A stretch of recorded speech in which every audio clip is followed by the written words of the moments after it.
મયંકરાજ તો એક ગોર મહારાજના નાતે પંડિત હોવાના નાતે આપને શું લાગે કે મે મહિનામાં પહેલાના સમયમાં વેકેશનોથી ભરપૂર લગ્નની મુહૂર્ત નીકળતા, હવે એ જ મે મહિનો પહેલા જેટલા લગ્ન આયોજન થાય છે ખરા?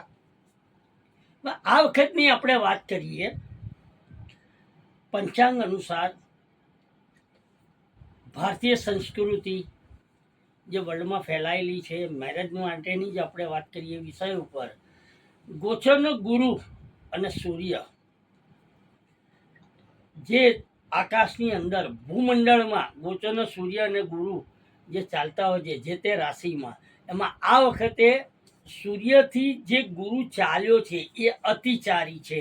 એના કારણે મે મહિનો એટલે કે વૃષભ રાશિ આવી, સૂર્ય વૃષભ રાશિમાં ભ્રમણ કરતો હોય છે અને મિથુન રાશિમાં હમણાં જ જસ્ટ ગુરુ ગયો છે, ટ્રાન્ઝિટ થયો છે. એટલે ગોચરના સૂર્યથી ગુરુ બીજે ચાલે છે એટલે અતિચારી છે. એના કારણે ગુરુના કારણે જે મે મહિનામાં લગ્ન હોવા જોઈએ એ લગ્ન ઘણા ઓછા છે આ વખતે, એના મુહૂર્ત બહુ ઓછા છે. અને ભરપૂર લગ્નના મુહૂર્ત નીકળતા હવે એ જ મે મહિનામાં પહેલા જેટલા લગ્ન આયોજનો નહીં થવાનું કારણ શું? ગરમી કહી શકાય? અને પહેલા કેટલો આગ્રહ રાખતા હતા, વૈશાખ મહિનાની કાગડોળી રાહ જોવાતી હતી. એક ગોર મહારાજમાં કામની રીતે વાત કરીએ તો કેટલા વ્યસ્ત રહેતા હતા, એ રીતે આપ શું કહો? ઘણાને રોજીરોટી લગ્ન પ્રસંગે આવે છે. પહેલાનો જમાનો પકડો કે અત્યારનો લઈએ આધુનિક જમાનામાં, જે ન્યૂ ટેકનોલોજી દ્વારા ઘણાને રોજીરોટી લગ્નની અંદર મળતી હોય છે, મળી રહે છે.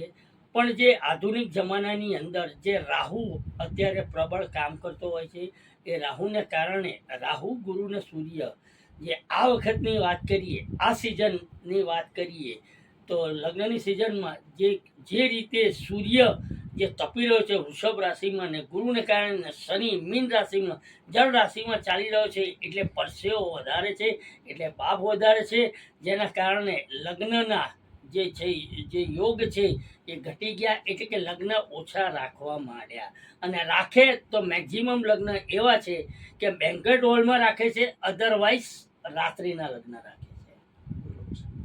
તો ગરમીના પ્રકોપ વિશે શું માનવું છે? ગરમીના પ્રકોપ વિશે એવું પણ જે લગ્નની અંદર જાણવા મળ્યું છે, જોયું છે અમે લોકોએ ગોર મહારાજની રીતે, એસ્ટ્રોલોજીની રીતે અમે જોયું છે કે ખાવાનું બગડી જાય છે, અથવા તો ડિહાઇડ્રેશન થતું હોય છે, અથવા તો જે પેટની અંદર બગાડ થતો હોય છે. ખાસ કરીને પનીર અને દૂધની આઈટમ જો જોડે ખાવામાં વધુ પડતી આવે છે તો પેટને તકલીફ થતી હોય છે, ઝાડા ઉલટીના કેસ બનતા હોય છે. જે આજના લોકો જે લગ્નમાં જાય છે, જાનિયા હોય કે મહેમાનો હોય, એ વધારે પડતા ધ્યાન રાખતા હોય છે.